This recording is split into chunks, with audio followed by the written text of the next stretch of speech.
I don't remember a single moment of my life when I didn't know I was adopted. And I don't remember a single moment when I didn't feel completely, utterly loved. Those two things aren't contradictory. In my family, they were the same thing. My sister and I were both adopted at birth. My mum made sure we always knew. Not as a confession, not as a difficult conversation, just as a fact. A warm, ordinary, beautiful fact. She was the kind of woman who wanted nothing more in life than her own babies to love. And when that looked different from what she'd imagined, she simply loved us more. Growing up, we were just a family. My sister and I never doubted where we belonged. There was no question, no uncertainty, just home. Every year on my birthday, Mum and I would sit together, just the two of us, and give thanks. Quietly, gratefully. We'd thank my biological mother for the love it took to make the choice she made, for wanting something better for me than she felt she could give. Even then, as a child, I understood that two women had loved me before I was old enough to know what love was. I was always curious about my biological mother.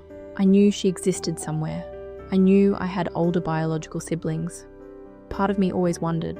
But one day, Mum asked me something I've never forgotten. She asked if I would wait until she was gone, before I went looking. She didn't want to share me with another mum. I said yes, without hesitation, and I meant it. It wasn't a sacrifice.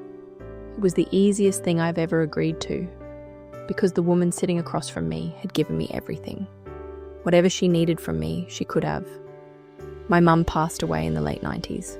She'd been the person I turned to for everything, every decision, every doubt, every moment I needed someone to tell me it was going to be okay. She always wanted what was best for me, and somehow, she always knew what that was.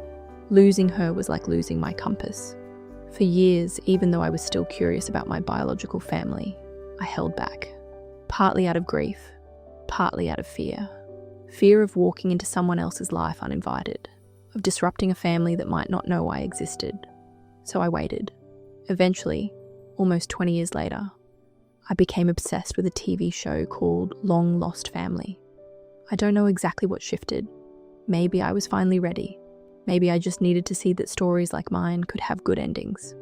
I did an ancestry DNA test, and everything changed. I found them. Biologically.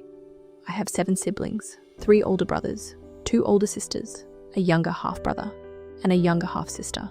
A whole family I had never known. My biological mother is a good woman, a warm woman. I love her. But the life she'd had, raising all those children, struggling to make ends meet, it was hard. It confirmed what my mum and I had quietly understood all those years ago. The life I'd been given was a different one. My younger half-brother and I have become extraordinarily close. We're so alike it's almost funny. Same humour, same way of seeing things, like we were cut from the same cloth and just ended up in different places. He calls me the lucky one. He means it kindly, that I escaped the hardship, that I got a different beginning. And he's right, in many ways, but I think about that often, because luck and love aren't the same thing, and I had both. I want to tell you about my mum's memorial service. It was held at a church larger than our own, because their church wasn't big enough. Every seat was filled. People stood along the outside aisles. The balcony was packed. I sat there looking around at all of these people, all of these lives she had touched, all of this love she had put into the world.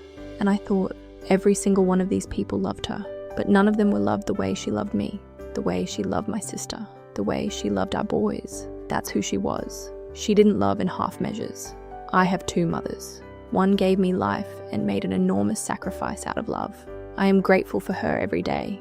The other raised me, chose me, prayed with me, laughed with me, and loved me with everything she had every single day until she was gone. I miss her terribly, but I know, without any doubt, that I was one of the luckiest people in the world, not because of the life I escaped, because of the woman who found me. This story was adapted with care from a real submission.